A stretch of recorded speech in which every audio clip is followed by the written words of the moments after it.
Hey, what's up YouTube? Welcome to my channel Noob Skate 808, and as you might have guessed from the name, I'm new to the world of e-skating. I'm new to the world of vlogging and YouTube, social media, all of it. So please bear with me because my content is probably going to be a little raw in the beginning, but I appreciate you tuning in and hope you enjoy watching this. I don't want my first video to be about me just babbling about my history, so instead of that, I want to talk about the Evolve Stoke, my experiences with it, and the different setups I've tried.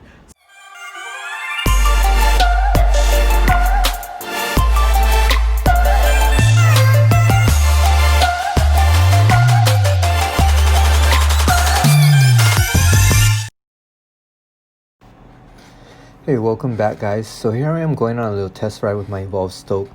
As you might have noticed, I have a different wheel setup. I'm actually using 105mm airless rubber wheels from a site called Motor.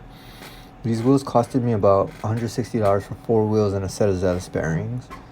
You can purchase an optional 40-tooth gear setup for an additional $50, and I don't personally recommend this because the gear is so wide that you can't screw the nut on your axle all the way down, and that's just way too sketchy for me to ride it like that. There are two variations of wheels on the website, the honeycomb and the windmill design.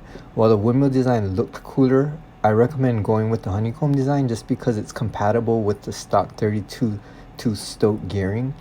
If you want the windmill design, you will need to purchase the optional 40-tooth gear to run them, and as stated before, you will run into fitment issues. With that being said, you can find these wheels cheaper on websites like Wish, Alibaba, or eBay. I actually tried ordering a set of these wheels from Wish, and it's been over a month and I still haven't gotten them. So if time is an issue, you might want to buy them from Bound. It's up to you.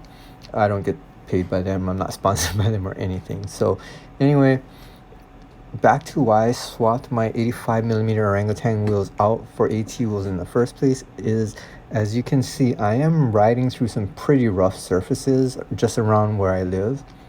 And with the 85mm orangutan wheels, this just wouldn't be an option.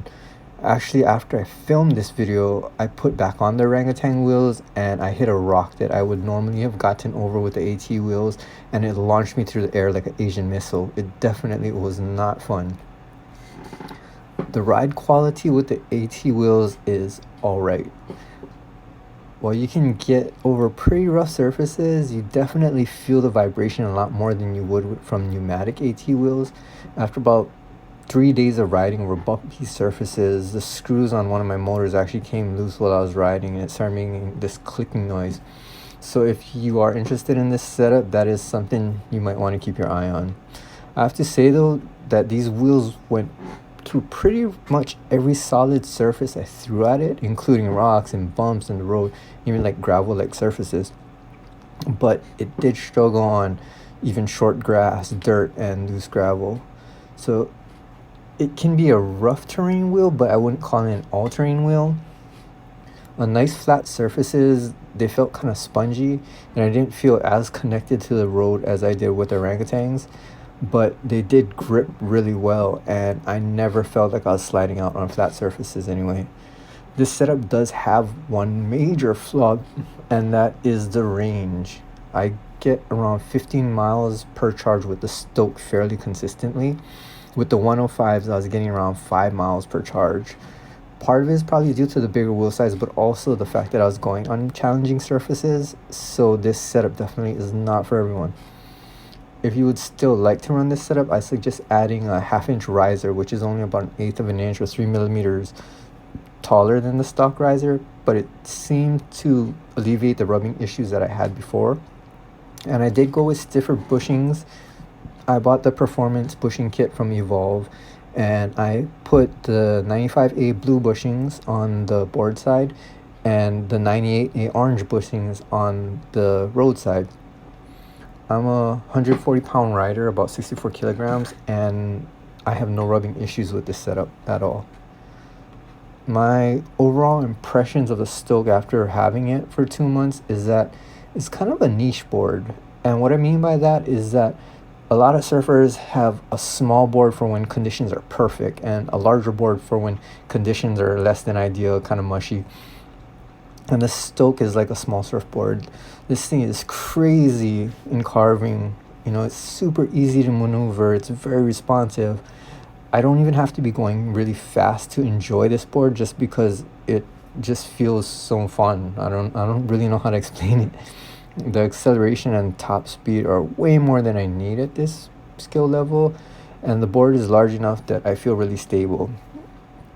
If you use this board as it comes from the factory alone, I think most people would have a blast with it. But again, the range is a major drawback at only 10 miles. If Evolve had a quick release option for the battery that I could change out in like 30 seconds, I would spring for that extra battery, even though it's like $400 or $500. But the fact that you have to unscrew like 9 bolts just to change out the battery just isn't convenient or very realistic in my point of view. Another downside is the price point. At $1,200, there are so many boards out there with far better specs that I wouldn't recommend Stoke as a first board for anyone. The reason I say don't get a Stoke as a first board is because the remote is pretty weak. Honestly, I've broken 3, and this is only my 2nd month of ownership. No kidding, I've broken 3 of them. I get it that the Stoke wasn't made to be an all-purpose board, you know. It was made to shred, and it absolutely does that. If you can afford to have multiple boards, I definitely recommend adding this one to your quiver. But if you're a new rider looking for a reliable, versatile board, I would probably look elsewhere. And if you guys have any recommendations for great first-time boards, I would love to hear it. If you've gotten this far, guys, thank you so much for watching my first video. I really appreciate it, and I hope to see you again next time. Thanks for watching, and aloha.